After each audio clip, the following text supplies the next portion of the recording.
Hello, our next lecture is Chapter 9 about domestic United States and global logistics. So we are going to talk today about what the logistics elements are and how they can affect your supply chain. We're going to talk about different ways to get things where they're going, rail, ocean, air, how much they cost and why people choose different ones. We're going to talk about some regulations and some deregulations that have impacted transportation that will be on your test. And we're going to talk about how logistics affects the supply chain and why people look at it from a global standpoint. Here's an outline of what we're going to do on slide 4. So logistics is necessary to move goods wherever they're going. So it could be from the supplier to the buyer, could be from the finished good to the customer. It could be to say that we've got something that's midway through the process of being assembled or manufactured, and it needs to go from one location to another, or from one building to another, or from one part of the plant to another. It's also the way that we get recycled or returned goods, and it's also the way we store everything all the way along the supply chain. So this whole chapter is going to be around logistics and how this works within the supply chain. So products don't have a lot of value to the customer unless they're put where I need them. So if there's a box of Tide in a warehouse at Amazon, it does not help me do my laundry in Houston, Texas, right? I've got to have it where I need it at the right time. So time utility is on your test. Time utility means that products are delivered at the right time. Place utility means that they're delivered to the desired location. So if Amazon came with a drone and dropped a box of Tide on my roof, I would not be happy, right? That does not help me to be able to use it to do my laundry because I need it in the right location on my lot. I can't have it brought to the front door if it's, a refrigerator that needs to be delivered and brought in and installed. So that's what place utility and time utility mean. So this is a definition from the Council of Supply Chain Management Professionals that logistics is the process of planning, implementing, and controlling the procedures for the efficient and effective transportation and storage of goods, including services, and related information from the point of origin to the point of consumption for the purpose of conforming to customer requirements. So basically what this is saying is we've got to get whatever it is that our customer wants, whether it is a product or a service, to them the way that they need it. Again, if someone is shipping me milk, it's got to be kept cold. If it's been shipped in the back of a truck that doesn't have refrigeration, by the time it gets to me, it's not going to be good anymore. So then it would, at the end of the definition there, it would not conform to my requirements because it would be spoiled. So there's a lot of things to unpack here, but we're going to walk through it. The objective of transportation is to maximize the value to the firm through negotiation to provide profit contribution. So that's a lot of big words. Here's what that means. That means to get the best price that you can so that it is contributing to profit to get the product from wherever it is to the customer. It's to make sure that the service is provided effectively and that it satisfies the customer requirements. Once again, I don't want it dropped on my roof, and I don't want it delivered when it's not been kept cold, or whatever the requirements are that something has, that to make sure when it arrives it satisfies my requirements. So this is on your test. There are some legal forms of transportation, and I want to tell you what those are. Common carriers say, we will ship for anybody. Here's our rate, and we will go between any location without discrimination. Contract carriers say, we only work within Texas, or we only carry for we'll do transportation for a specific company or specific companies who contract with us, and we only go between Houston, Dallas, Houston, San Antonio, or whatever it may be. And we have a contract that says, here's what we will do for you, but we are not bound to do business with the general public. We are a private contract carrier, and we only do transportation for the people who specifically have a contract with us, and then we negotiate what the rate should be and how we're going to do it. Exempt carriers are certain kinds of carriers that carry things like produce, livestock, coal, newspapers, or some things, and they have a couple of different things that they don't have to conform to from a legal standpoint that are rate related or that may be level of service related. Private carriers are not subject to economic regulation at all, and they typically transport goods just for a specific carrier. So if you see a big truck that has Cisco Foods on the side of it, Cisco owns all those trucks and they are their own private carrier. So motor carriers, or trucks, we'll call them trucks for the rest of this conversation, but motor carriers are the most flexible. About 28% of the United States transportation expense is spent on motor carriers. You need to know the term LTL, which is less than truckload. What that means is it's not a full 18-wheeler. So some companies will accept 3 or 4 pallets rather than the full truckload, and they charge a little bit more. But these LTL and TL carriers are usually the highest motor carriers that there are. General freight carriers are the ones that are used the most. And then specialized carriers are carriers that will transport things that are hard to transport, like gas, things that are agricultural and related, building materials that have to go on big pallets that are very heavy, things like that. So specialized carriers might work with a specific industry and say, we'll transport, granite, for example. Think about how heavy and how cumbersome it is and how if it breaks, it's useless. So things like that. The other mode of transportation that we're going to talk about here is rail. So you've all seen a train, but there are 2 different kinds of cars. They're slow and they're inflexible, but if you do a trailer on a flat car, you've seen that before, where it looks like a big box and then they set it on a train, almost looks like a sea container, and they set it on a train. So that's called trailer on flat car. I didn't put that on your test, but you should just know that term. Real-time location systems on rail cars tell the person who shipped or the person who's the customer where the rail car is. So they can tell, they use Wi-Fi or they use RFID, and they can tell you, it's between Brookshire and Sealy, which means it's going to get to Houston at approximately 3:30 or whatever it may be. So that's what real-time location systems are for. So the most expensive is air carriers. So if you think about anything that goes on an airplane, it's going to get there very quickly, but it's the most expensive because airlines have to carry things by weight. So things that are super heavy or super bulky will not fit on most planes. Water is usually the most inexpensive, but it's the most slow, and it's inflexible because they can only go from one location on the water to another location on the water. If you need to ship something from another country that has a port, but you need to get it to Dallas, we're going to have to use a couple of different ways to get it here. We're going to have to bring it into Houston or New Orleans on a ship, on a water carrier, and then we are going to have to get it where it's going either by rail or by truck because Dallas doesn't have a port. So this is a definite, it's a very inflexible way to get things because it only can go to the perimeter where there's water. Pipeline carriers carry things like gas, oil, coal slurry, things like that. So I'm sure you've heard about that before. So intermodal is what I just was talking about. Intermodal means we need more than one mode of transportation to get this where it's going. The way that things are usually priced, I don't believe I put either of these first 2 on your exam, but cost of service basically says we're going to tell you how much it costs based on the price of oil or based on how much gas costs this month or whatever. Value of service says I'm just going to charge you whatever you'll pay. If you'll pay more, I'm going to charge you more. And then you should know FOB destination is an Incoterm, so that is free on board, and that means that the supplier is the owner until it gets where it's going. FOB origin means that the buyer is, as soon as they are picked up, they belong to the buyer. So both of those are Incoterms that we learned about in a couple of chapters before this, but I just want to make sure you remember what those are. I didn't put any of these on your test, but this is how rate categories work for transportation pricing. You can just read through these. This isn't anything that you need to probably know for your test or really for life. This is not something that you need to know. I didn't put any of this on your test, but I will tell you that third one in orange, it says Transportation Worker Identification Credential.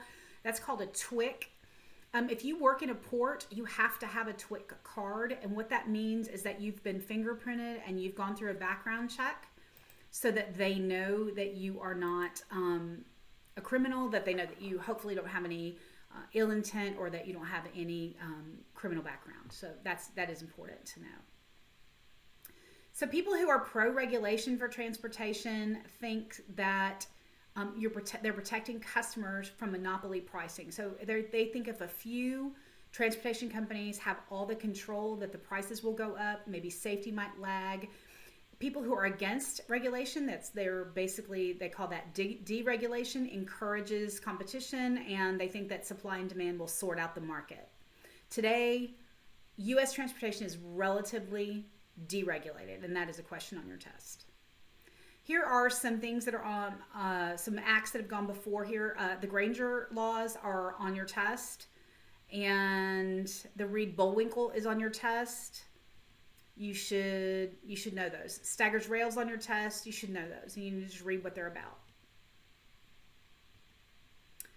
So you all know what a warehouse is. A warehouse allows a firm to have something and store either the purchase, the work in process, or the finished goods and perform break bulk. So break bulk means I'm going to order 100 of these and then I'm going to sell them 10 at a time. So I'm going to get 100 in and then I'm going to break them down into packages of 10 and sell them in packages of 10. Assessment services also means that I could do an inspection on those goods if I wanted to at the time that I received them, etc. And it gives better customer service because people don't want to have to buy 100 of something if they only need 10. Cross-docking is on your test. So cross-docking is, and it says right here, but to receive, break down, and repackage. And it basically, cross-docking is like a distribution center. So basically it means I'm going to get a truckload of palletized paper towels in, and then I'm going to open them and break them down so they're all in packages of 2 that are inside the packages of maybe 24, that are inside of a pallet of 48, that came as a truckload of maybe several hundred. So that's what cross-docking is. You need to know the different kinds of warehouses. These are on your test. The most important thing I would call out here is the cold chain. Cold chain means that the entire supply chain is temperature controlled. So from the time it leaves to the time it's transported, to the time it's transferred, to the time it's warehoused, everything stays cold. This is usually important for medicine and for food. So you just need to know about cold chains. This is some advantages and disadvantages of private warehousing. You can read through this and I think there's one question about this on the exam. So public warehouses, again, are going to break bulk. And you know what that means now. Breaking bulk means getting something, 100 of them, and breaking it down to a smaller quantity that a consumer would want to buy. Repackaging that, perhaps taking it down and doing some kind of assembly. So maybe you are getting something in that's not all the way completed, and then you're customizing it at your location and then sending it out. Maybe you're doing inspections. You're doing some kind of storing.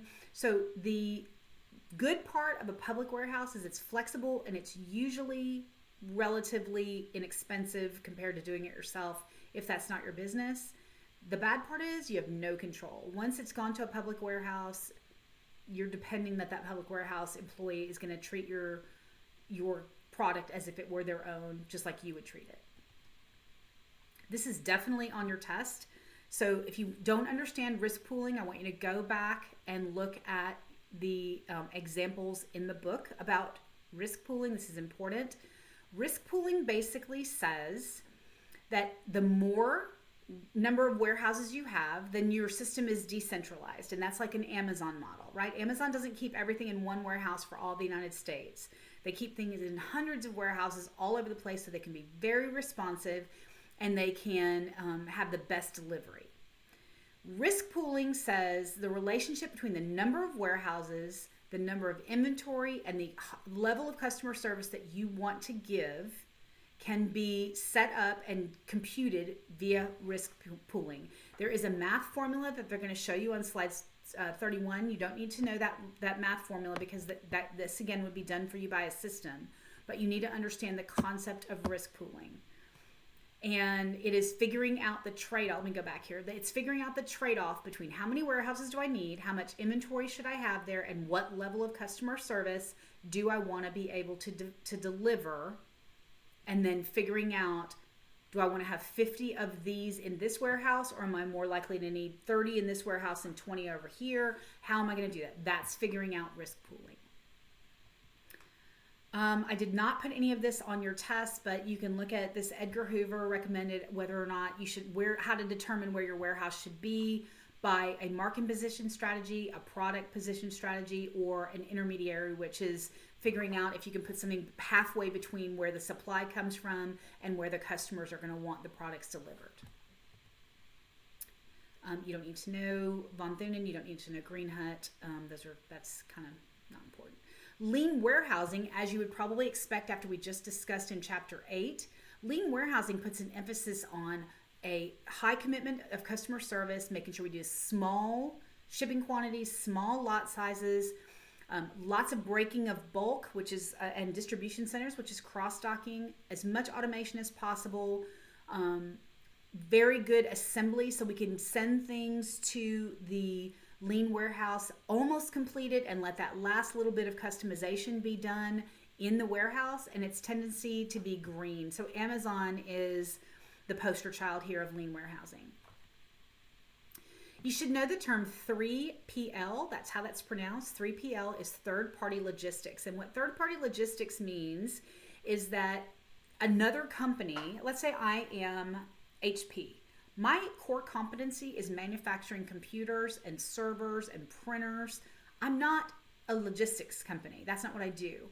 So I might use the services of a 3PL to warehouse for me, fulfill orders for me, that kind of thing. Lots of times small businesses use these because they can save a lot of money not having to have a warehouse of their own, not having to have systems that ship, print, work with air shipments and work with sea shipments and all those kinds of things. And if you use them for everything and you just say, I'm going to send you the order and you do it, you do everything, that's considered a 4PL. And it's because they do even more services. 3PLs are super popular. This shows you what a 3PL does on this slide. It's definitely, that last bullet's correct. Demand for 3PL is growing very quickly. Other things we've learned about, I think a little bit before this in the term, are freight forwarder. If you think about a freight forwarder like a moving company, I may not have enough stuff to fill up an entire moving trailer, but they might say, oh, you're moving to Dallas. This other person's moving to Dallas too. I'm going to put their stuff and your stuff on the same truck and consolidate it so you can both get a little bit lower rate. And we're going to consolidate that LTL, which if you remember from earlier is less than truckload, into an FTL, full truckload. And then me and the other person that's moving would both get a little bit better rate. Reduction of empty miles. You should just know the term empty miles. Empty miles means that I sent a truck from here to Dallas with goods in it. Hopefully, if that truck has to come back to Houston because I own it, it's a private truck, it's got something to bring back. If it doesn't, we call that empty miles. It's coming back, it's driving back, it's polluting the environment, it's using up gas, all those things, but it didn't charge anything and it didn't earn any money. But it had to get back to Houston so that it could take the next shipment to Dallas. That's what empty miles are about. The software that manages all of this is called a TMS, a transportation management system, and it gives usually real-time tracking information so that you know where the trucks are, every truck in your fleet.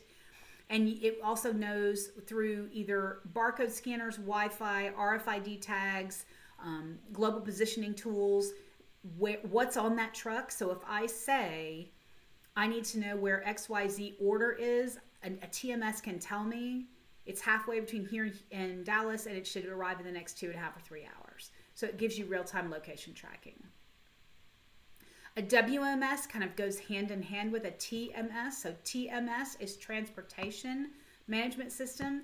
A WMS is a Warehouse Management System, and it's going to try to make some things automated so you don't need as many people, and it's going to make sure you know where goods should be going so that you're not going back and picking several orders in a row when you can go and pick them all at one time. It should be less paperwork, and it should help you manage that break, bulk, and cross-docking process. I want to talk to you about what reverse logistics is on this thing. Reverse logistics, or some people call it circular supply chain, means things like if you go and buy an iPhone and Apple says if you give me your old iPhone back, we'll give you a credit. Getting the old iPhone back and then having them do whatever they're going to do with the parts to recycle them, that's reverse logistics.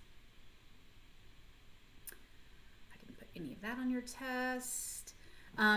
Right shoring means we're going to put something at the right place where it goes. We're going to not do it offshore. We're not going to necessarily do it onshore. We're going to put it at the right place so we can get the best cost. You should know what a foreign trade zone is, and you should know what NAFTA is. You should know this from previous chapters, but you definitely want to remember a foreign trade zone is in an airport or at a port, and it allows companies to store and do a little bit of light manufacturing or assembly without having to pay a second tariff on something. So if I receive it in the port, let's say, and I still have to put the case on it, and maybe it's going to be a red case or a blue case, so I'm going to be able to customize it at the last minute once it's in the country. I don't have to pay to bring it in and then pay to send it back out. A free trade zone allows you to come in, do a little bit of assembly or testing or packing or repairing, and send it back to where it's going without having to pay a second tariff. You definitely need to know what NAFTA is. It's on your test. That's it. All right. One more chapter, I think, on this test. Let me get to that.